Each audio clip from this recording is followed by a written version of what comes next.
Joining me on this to discuss this very controversial tryout being agreed by the Nigeria Basketball Federation.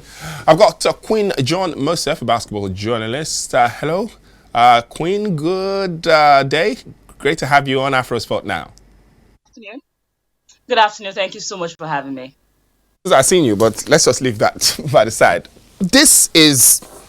I'd like to quote something from the story, which says that the association have decided that they're looking to invite and encourage fit and properly motivated athletes. Why are they having a tryouts with barely a few weeks to a major tournament like the Afrobasket? For me, I find it shocking as well, just like many Nigerians, because I thought that they'll go the route of coming up with maybe 15 players, and out of the 15, they will now prune it down to 12, because you look at it as 25 days to the Afrobasket, and they are the defending champions. Apart from that, they've won it 3 times in a row and about to win it the 4th time. The only team in Africa that's done it ever before is Senegal, who has done it 4 times, and we're on the verge of doing that. So I find it very shocking that the NBBF will come up with that, most especially that we're having a new coach. So just few days, we're just trying to recover from having a new coach and not the kind of pedigree of coach that a lot of people would have expected to take over the job from Otis. But now we are now having to see that the national team is going to be thrown open. So a lot has gone down the wire in terms of emotions from the girls. Will these girls put up their ego, winning the Afrobasket 3 times, 2 times? Some of them go to the open camp where they are not even sure of getting picked. And a lot of people, some people are feeling it's like sort of a witch hunt coming from what happened last year when the girls came out to protest against their bonuses and allowances and all of that. These girls are actually fit because following them on their social media platforms, and looking at some videos I've seen surface online, some of them are actually training. Few others are still in their club, still training and still doing well, still in their season.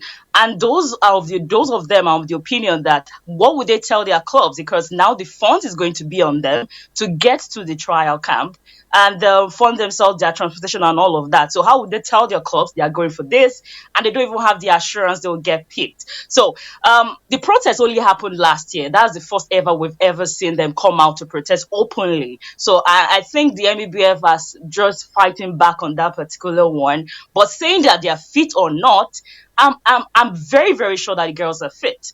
Very sure. And the NBBF is much aware that we have the Afrobasket this month. So they cannot deny the fact that they know all the players have been doing well for the last few months or a year or so to get to pick the best of them and then give out to the coach who is just taking over from Otis to take it from there.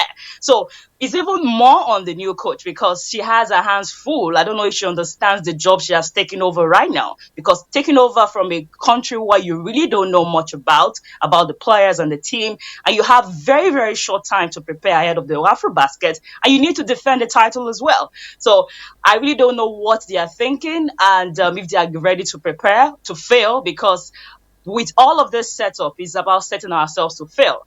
But I think one thing that works for Nigeria is in Nigerian sports is that most of the time we don't even get to prepare well because we always depend on the talent pool we have in Nigeria. So that might be a little factor that might work in our favor. And first of all, is for them to pick the best of players from the camp. So if we can pick the best of players from the camp, maybe that might work in our favor in the Afrobasket.